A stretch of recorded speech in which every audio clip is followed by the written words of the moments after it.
Class is now in session. I'm Professor Hockey, and today we will be discussing the 5 best free agent signings as opposed to the 5 best trades and 5 worst trades of my prior videos of modern Sharks history. So again, of when Doug Wilson took over as San Jose Sharks GM.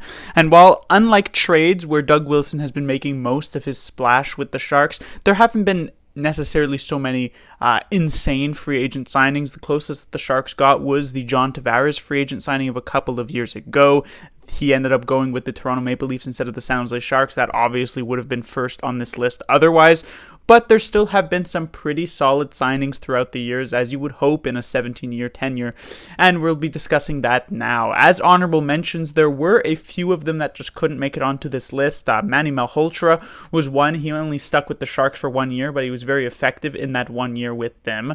Marcus Sorensen is another one brought over from Europe, still on the team at this point. Melker Karlsson is another one. And then, most importantly, the closest one to being here at 5th was Radim Simek. The problem is that he has been injured so much in these past couple of years that, to me, there just isn't necessarily a large enough sample size to really claim him to be one of the best free agent signings in Sharks history.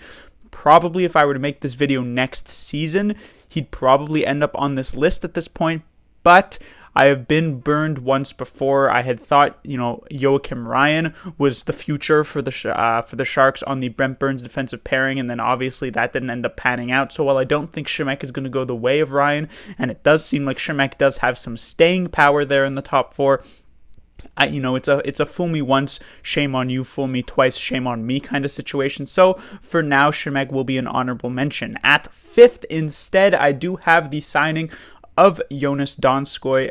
He was signed on to be, a depth forward for the Sharks, but he ended up somewhat outperforming those expectations. Was obviously quite good for the Sharks, especially in that first season with them. I remember being very, very impressed with his just innate skill at the game. Seeing him in the shootout was incredible the first time.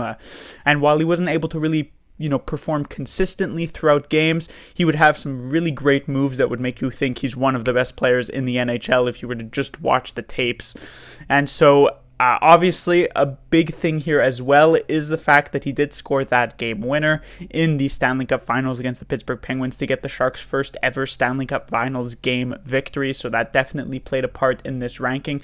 And just the fact that Jonas Donskoi remained with the team for a few seasons. Right now he's on the Colorado Avalanche, but he played with the Sharks for 4 seasons, if I'm not mistaken. And he was mostly pretty good for the 4 of them. 4th on this list is Rob Blake, so a bit of an older free agent signing. It was one of those players who sort of, after spending a long career with the Los Angeles Kings, ended up coming over for the sort of the twilight of his career. There was one other player who was like this with the Sharks, which was Jeremy Roenick, who came on 1-year deal and then a second 1-year deal. Rob Blake did the same thing. Just Rob Blake, unlike Roenick, was actually still very good here in these last couple of years of his career with the San Jose Sharks. And a big thing that I think should be noted is not only was he solid with the Sharks, but he ended up playing on a defensive pair to complete the top 4 for the Sharks with Marc-Edouard Vlasic. And at this time, Vlasic was still a rather new player. Vlasic had been drafted in 2006, brought Rob Blake with the team there just 2-3 years later. And so I'm sure, while I can't prove this, I'm sure Rob Blake was a big factor in Vlasic's development. And who knows if Vlasic actually turns out to be the defenseman that he ended up becoming, which was one of the best defensemen in the NHL, or one of the best defensive defensemen in the NHL at the very least, without the tutelage of Rob Blake with him on his defensive pairing. So Blake was only there for a couple of seasons before retiring and then returning as GM for the Los Angeles Kings, but his impact should not be downplayed, which is why he gets 4th on the list. 3rd, we then have Joel Ward, signed in the 2015 off-season, brought on for 3 years, and Joel Ward did play out the entirety of his contract with the Sharks, though that final year was not particularly good. But however, the first 2 years, and especially the first one, were so strong for Joel Ward that I had to put him 3rd on this list. The 2016 Stanley Cup Finals run still remains as the crowning achievement for the San Jose Sharks in their entire franchise history. They have never won the Stanley Cup, and they only got to the finals that one time in that year. And Joel Ward was a huge part of that, playing some third line time, at times filling in on the second line as well. And in those playoffs, he was a very clutch playoff performer. Joel Ward, very good for the San Jose Sharks. You know, I talked about the Jonas Donskoy game winner in overtime in Game 3 against the Penguins in the Stanley Cup Finals that year. The Sharks wouldn't have even gotten to overtime in that game had it not been for Joel Ward's goal that tied it up at 2. And so he was a huge part there for those couple of seasons, and especially the one season for the Sharks, that I had to put his name on this list and in third place. Second up, I end up going with Antti Niemi. Not a huge surprise to see him on this list. You know, you could probably put him anywhere between 1 and 5, depending on how much you actually like Niemi. I settled on second. I still have one player above him, which is obviously Paul Martin, who I'll get to a bit later. But Antti Niemi, while many Sharks fans don't remember him too fondly because of the sort of what have you done for me lately situation, which was the 14-15 regular season and the 2014 playoffs, which were disastrous, at least in the latter case, and not great in the former case, Niemi still did have a few very good years with the San Jose Sharks.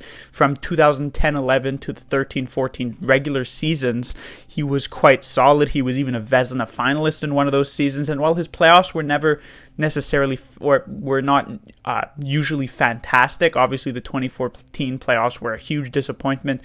Even the 2011 playoffs weren't great. The 2012 and 2013 playoffs, 2013 especially, were still quite strong for Niemi, and he did an admirable job filling in the large void left by the departure of Evgeny Nabokov as starter for the San Jose Sharks. And so a lot of credit does still have to go to Antti Niemi. You know, yes, the Sharks could have done better. You know, they didn't necessarily have the best starting goaltender in the NHL, but Doug Wilson absolutely could have done a lot worse when finding their new starter. And while Niemi never actually got the Sharks to the promised land of the Stanley Cup, he was definitely good in his role. Finally, first on this list is, of course, Paul Martin, another signing in the 2015 offseason along with Joel Ward, but I end up putting Paul Martin higher up just because I feel as though Paul Martin played a larger role on that Sharks squad that eventually got to the Stanley Cup Finals, and also I feel as though Paul Martin played a big role in unlocking the potential of Brent Burns there. Brent Burns had sort of, in his previous 4 or 5 years with the San Jose Sharks, had been bouncing around defensemen and forward and things like that, putting up some decent seasons here or there. The 14-15 season seemed to be a precursor of potentially things to come with 60 points that year, but once placed with Paul Martin, a good, stay-at-home defensive defenseman kind of guy, Brent Burns was fully unlocked, getting close to 30 goals 2 straight seasons in a row, 75 points, 76 points. Paul Martin playing a big role in that way. I had pointed out that Rob Blake sort of was a big part in the development of Marc-Edouard Vlasic, but that was a bit more difficult to prove. When it comes to Paul Martin, I feel like it's not that difficult to prove how big of a role he played in the advancement of Brent Burns' career. Brent Burns ended up winning a Vezina in the 16-17 season, so while Paul Martin in the final 2 years of his contract did certainly fall off a cliff, and in that 4th year ended up being bought out, his role in the first couple of years cannot be downplayed. He definitely helped make Brent Burns the player he is today, which is one of the best defensemen in the NHL, and so he reigns as the best free agent signing in modern Sharks history. So that will do it for this list. As I had done with the trades, there will also be a 5 worst free agent signings in Sharks history, but similarly, they're not going to be super impactful, more so just decently sized contracts that ended up going to ineffective players. Class dismissed.